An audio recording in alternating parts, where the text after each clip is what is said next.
Hey everyone, today I want to talk about MCP and how we can explain it and how hopefully you can learn something from it. Okay, so first off, we've all been there. You have a powerful AI model, but it's trapped in a digital bubble. It doesn't know about your local files, your real time Slack messages, or your latest database entries. Until now, if you wanted to connect model A to tool B, you had to build a custom connector. Then model C came out, and you had to build another one. This is the N cross M nightmare we talk about. As the number of models and tools grow, the complexity explodes. It's fragile, it's siloed, and it's holding AI back. So now we talk about Model Context Protocol, or MCP. Back in late 2024, Anthropic dropped this bombshell called MCP. Think of it as the USB-C port for artificial intelligence. What does USB-C port do? It allows you to use whatever tools you have. You can connect the same port. You know it will work. It will connect and works wonderfully. So similarly, it's a universal open standard that allows any AI application to connect to any data source or tool instantly. So instead of building a custom thousand bridges, we are building one universal docking interface. How does it do it? To understand how it works, you need to meet the squad. So first of all, the host, this is the brain, the application where the LLM lives, like Claude or your IDE, for example. And then there's translator, which is the client. It maintains the connection and manages the data flow. So you need the client to be running. And then the server, the specialist. This is what actually exposes the tools and data, like a Google Drive or a Postgres database. There's a lot of things inside the MCP things which we wanted to discuss, but let's move on to the three main primitives to get the job done. First of all, the resources or the library. So this is passive data the AI can read, like log files or system stats, right? And then there's the prompts or the mission briefing. These are predefined templates that help the AI structure its work, like a bug fix workflow. You can say that use the bug fix prompt to automatically load context. And then there's tools. We can call them weapons. These are executable actions. This is where the AI actually does things like querying a database or making an API call. In our case, the weapons are for good. We are not destroying people, we're not destroying things. We are utilizing or destroying obstacles just so that we are living in a non-violent world. But is it safe? So the client server has a handshake which makes sure that the client sends that, okay, we are starting this, and the server returns back the response. So the client sends a tools list, and then it returns JSON list of available tools and schema. And then that's what the LLM analyzes descriptions to match the user intent. There's different ways to use it, but we're not going deep into that today. And this is kind of the loop which the LLM has to follow. So it selects a tool, maybe it gets weather, so server runs the API cool, server runs the data back, and it again detects the tool. So let's say if there was a very close match with get weather to set weather or get other response and it made some mistakes, it will keep doing it until it feels like this is the right response back to the user. And then it synthesizes this response and generates the response back to the user.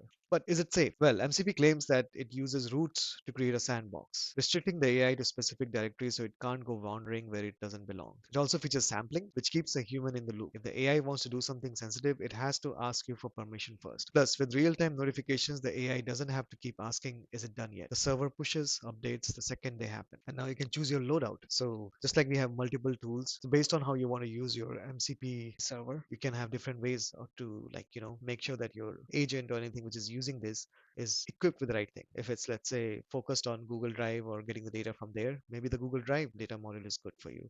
If it's something with finance, maybe the finance model. But I also wanted to talk about the limitations of MCP.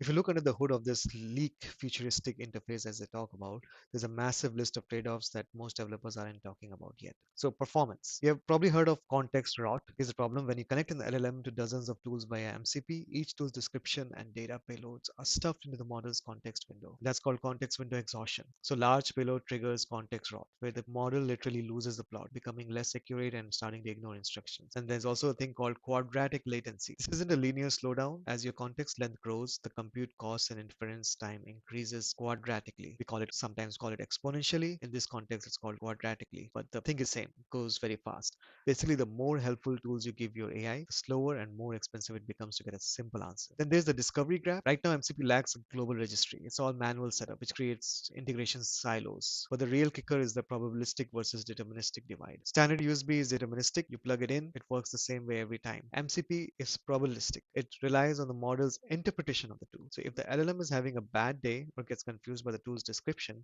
it might use the tool inconsistently or fail to call it at all. It's a maybe in a world that needs a yes. But these are still the problems of a day-to-day life of any software engineer. But getting into the scary stuff is security. By connecting your model to third-party servers, you're massively expanding your attack surface. By expanding your attack surface, it means that there's more places people can try to attack. So imagine a third-party MCP server you trust suddenly pushes a malicious logic update. Your AI thinking it's just doing its job could execute a rug pull to your data. And then there's injection risk. We're talking command injection and server-side request forgery. Because the model is the one holding the keys to your tools, a clever prompt from a user could trick the AI into running malicious commands on your internal servers. And then we have the stateless design limitations. Standard MCP is stateless. It doesn't have a native durable memory. For simple one-off tasks, that's fine. But for complex multi-step production workflows, it makes things incredibly brittle. Without a way to maintain state across different tool calls, your AI agent can easily forget where it is in process, leading to broken loops and failed tasks. So, does it mean that MCP is totally useless? Well, absolutely not. Have to move past the hype. So to make this work in an enterprise environment, you need mitigations. So pagination and caching to fight latency, OAuth for security, and resource link dual response to prevent context fraud. So half the things I don't know what I'm saying. I'm just reading off a script. But MCP is what most people are going to use, but only if you build the guardrails to keep it on the tracks. So the flexibility of MCP, is it worth it? The security headache? So let me know what you think about MCP and if this video helped you at all. Thank you so much.